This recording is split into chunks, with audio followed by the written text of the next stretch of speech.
Hey, what's going on, LifeBridge? Hey, something that we are excited about as a church is, number one, we want to be aggressive about reaching people that don't know Jesus in our communities all over northern Colorado, all over the country and the rest of the world.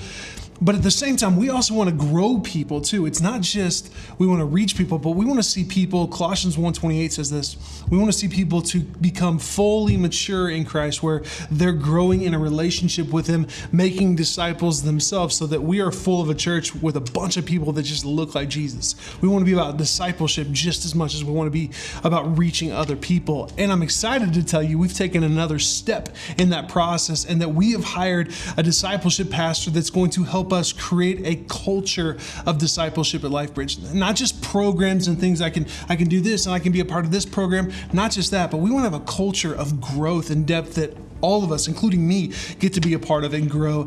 And that discipleship pastor is none other than Scott Martin. And many of you will know Scott, some of you won't. Scott's been a part of LifeBridge for 21 years. Man, you're old. I am old. I'm just kidding. 21 years. Scott's been on, maybe you've seen him on our worship team. He serves on our worship team. And he's also, for the last 3 years now, served as one of our elders. Scott has gone through a pretty awesome calling into vocational ministry that a lot of us have gotten to see up close and personal for the last over 2 years now, and that you've been being worked over by the Lord. That's pretty cool stuff.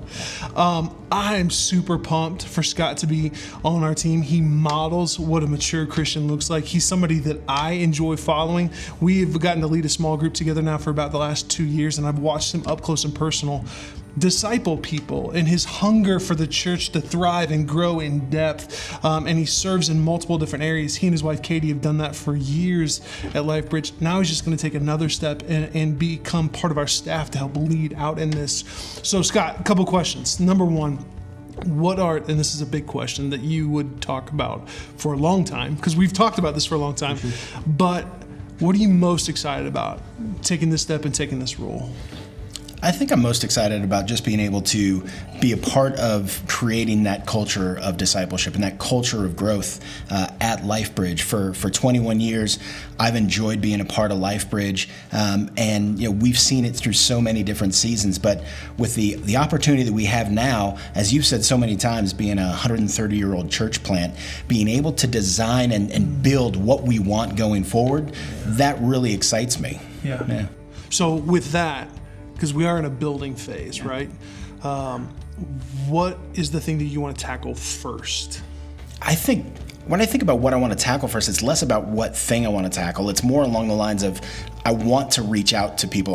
I want to get to know and spend more time investing in our current leadership, our current ministry leaders that are volunteering and that are working hard, and that maybe haven't had the support they need through this period of COVID, and seeing what that looks like, and also just what are their dreams of what we can do and what we can build to help people take ownership of their spiritual process and take their next step as they grow closer to Christ. Love it, bro. I'm so pumped. There's so much more to come. So you'll be hearing more about, hey, what are some of the next steps that you can do as an individual follower, what we can do as an entire church, what that looks like through the summer and into the fall going forward, because we want to continue to build out what discipleship looks like at LifeBridge. And Scott's going to be a big leader and player in that architecture. So if you do know Scott, come say hi to him in the lobby. He starts officially on staff next week. That's right. But come say hi to him in the lobby this weekend. Send him an email if you know him. Reach out to him on social. If you don't know him, come introduce yourself to him. You cannot miss that glorious beard. It's too easy to spot out in the lobby. So I'm excited for this as a church, and we're blessed and lucky to have Scott for the last 21 years, but we're blessed even more so that he gets to be a part of our staff now. So, hey, encourage him and congratulate him. Come introduce yourself to him and ask him what your next step might be as you jump in, because this is all of us as a church building this. So have a great rest of the week, guys, and we will see you this Sunday.